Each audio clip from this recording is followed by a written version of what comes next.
दधानां कर पद्माभ्यां क्षमाला कमंडलु देवी प्रसीदतु मयि ब्रह्मचारिण्य नुत्यमा। बोलिए देवी ब्रह्मचारिणी की भक्तों, माँ दुर्गा नवशक्ति का दूजा पावन स्वरूप है देवी ब्रह्मचारिणी का। माँ दुर्गा का यह स्वरूप भक्ति और सिद्धि देने वाला है, अर्थात भक्तों और सिद्धों को अनंत फल प्रदान करने वाला है। नवरात्रि के दूजे दिवस माँ ब्रह्मचारिणी का पूजन मनन करने से मनुष्य को तप, त्याग, वैराग्य, सदाचार और मनुष्यों में संयम की वृद्धि होती है। तो एक बार दोनों हाथ उठाकर बोलिए, बोलिए मैया ब्रह्मचारिणी की।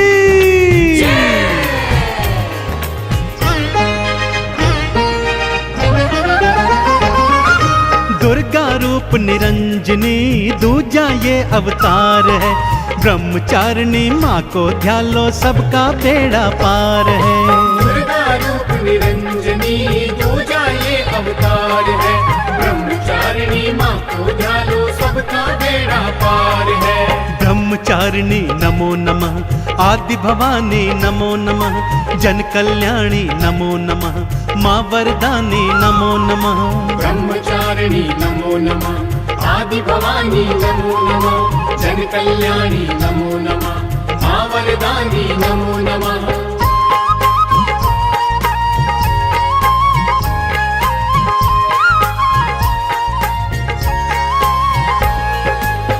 जैसा कि नाम से ही विदित है भक्तों, ब्रह्मचारिणी अर्थात तप का आचरण करने वाली माँ दुर्गा का ये स्वरूप तप का आचरण करने वाला है। माँ का रूप अत्यंत ज्योतिर्मय और भव्य है। देखिए भक्तों, माँ के शीश पर तो स्वर्ण का मुकुट सजा हुआ है। माँ श्वेत परिधान में सुसज्जित है। माँ के एक हाथ में जपमाला है तथा दूसरे हाथ में कमंडल।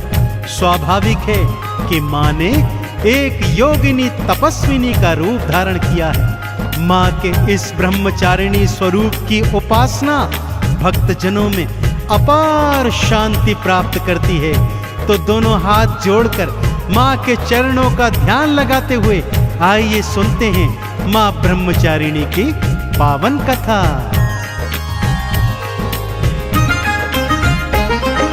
ब्रह्मचारिणी मैया भक्तों श्वेत वस्त्र को धारे है।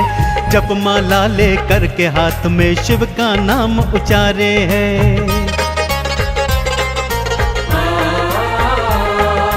दूजे हाथ में लेके कमंडल नमः शिवाय बोलती, अपने मन मंदिर के द्वारे शिव के लिए ही खोलती। शांत स्वरूप अपार है, माँ करुणा आधार है। ब्रह्मचारिणी माँ को ध्यालो सबका बेड़ा पार है। ब्रह्मचारिणी नमो नमः, आदि भवानी नमो नमः, जन कल्याणी नमो नमः, माँ वरदानी नमो नमः।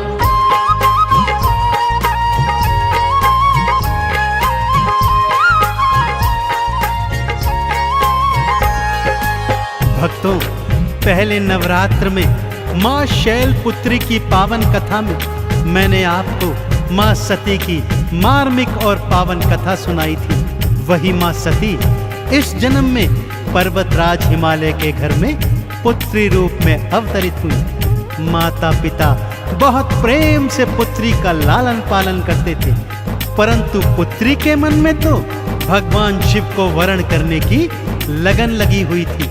वो तो खेल भी ऐसे खेलती थी भक्तों कि स्वयं दुल्हन बन जाती और भगवान भोलेनाथ को दूल्हा मान उनसे विवाह करती रहती।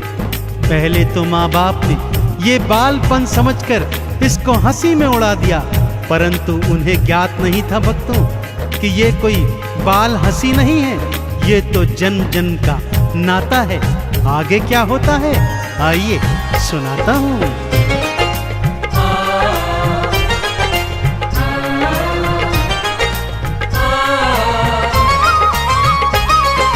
बालापन से शैलपुत्री माँ नमः शिवाय बोलती, अपने प्रेम को गौरा रानी शिव भक्ति में तोलती।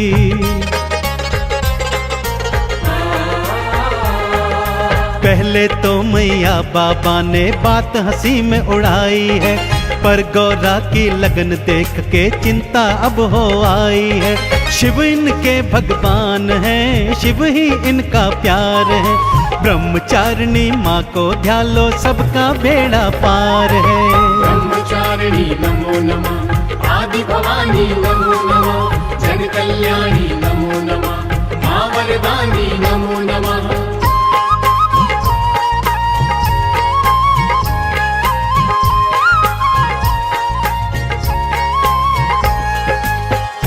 बेटी शैलपुत्री अर्थात पार्वती अब युवावस्था की तरफ बढ़ने लगी थी भक्तों। उसे बढ़ता देख स्वाभाविक रूप से माँ बाप को उनके विवाह की चिंता सताने लगी। वो माँ बाप को समझाती, मैया बाबा चिंता मत कीजिए, मैं तो अपना वर पहले ही ढूंढ चुकी हूँ।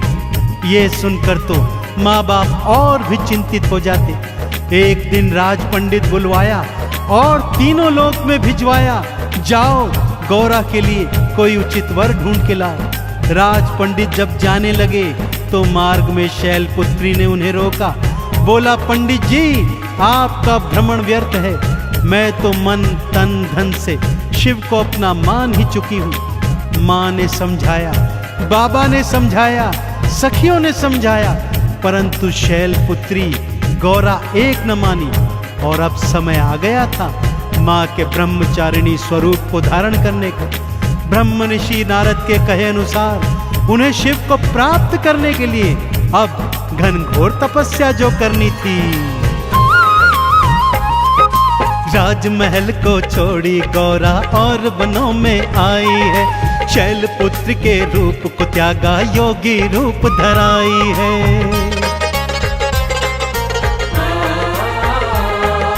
छोड़े सारे वस्त्र राजसी श्वेत वस्त्र को धारा है, शिव शंकर का ध्यान लगाती शिव ही सब संसारा है।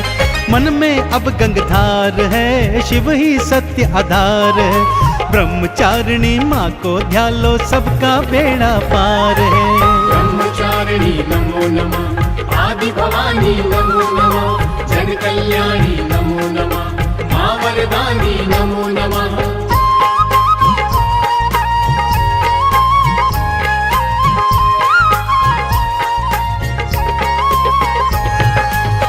पूरे 1000 वर्षों तक माँ ओम नमः शिवाय मंत्र का जाप करती रही। 1000 वर्ष व्यतीत होने पर अब उनके तन से भी नमः शिवाय की वाणी प्रस्फुटित होती थी। उन 1000 वर्षों में माँ ने एक समय फल फूल खाकर अपना जीवन यापन किया, परंतु ऐसी कठिन तपस्या पर भी भगवान शिव ने माँ को दर्शन नहीं दी। पिता हिमाचल और माँ मैना ने, सप्त ऋषियों ने आकर गौरा को बार बार समझाया, परंतु वो सब निराश हो गए और अपने अपने स्थानों को लौट आए। अगले 100 वर्ष मैया ने भूमि पर उगी घास शाक खाकर अपना जीवन व्यतीत किया, परंतु भगवान शिव फिर भी नहीं माने भक्तों, क्योंकि वो तो ब्रह्मचर्य व्रत धारण कर चुके थे। परंतु माँ भी तो हटी थी। अब उन्होंने हठ योग की ठानी। माँ खुले आकाश के नीचे आ गई, एक पांव पर खड़ी हो गई, दोनों हाथों को ऊपर नमन मुद्रा में कर लिया और मुख खोलकर हवा और धूप का सेवन कर वर्षा का पानी पीकर अपना जीवन व्यतीत करने लगी।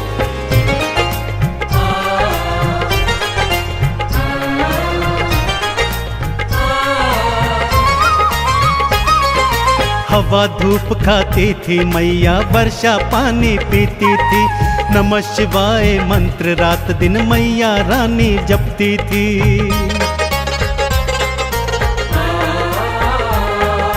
टूटे बिल्व पत्र भी खाए घास का सेवन करती थी, सुबह शाम और रात दिना बस शिव का नाम सुमरती थी।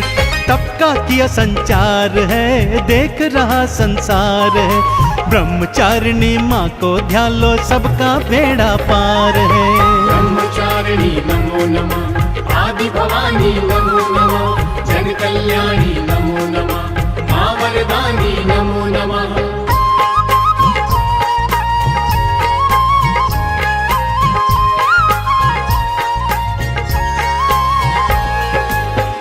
नमः शिवाय मंत्र का जप करते करते माँ की काया एकदम क्षीण पड़ गई। भक्तों, सभी देवी देवता, ऋषि मुनि, सप्त ऋषिगण माँ की शरण में आ गए। माँ के तप की भूरी भूरी प्रशंसा करी और माँ से प्रार्थना करी कि हे माँ, अब अपना तप समाप्त कीजिए, क्योंकि आप जैसा तप न तो इस सृष्टि में आज तक किसी ने किया है और ना ही कभी कोई कर पाएगा। सभी ने माँ शैलपुत्री गौरा को ब्रह्मचारिणी का नाम दिया। तभी से सबने मैया की ब्रह्मचारिणी बोलकर जय जय बुलाई। सभी ने मिलकर चंद्रमौली भगवान शंकर को भी समझाया कि हे प्रभु, ये जो अपर्णा घास पात खाकर आपका घनघोर तप करती है, यही ब्रह्मचारिणी पूर्व जन्म में सती थी। कृपया इनका वर्ण कीजिए। सबके मनाने पर भगवान शिव मान गए, माँ को दर्शन दिया और उनके संग बड़ी धूमधाम से विवाह किया। तब हुआ पूर्ण मैया का शिव शंकर ने दर्श दिया। सबके समझाने पर शिव ने माँ गौरा से ब्याह किया।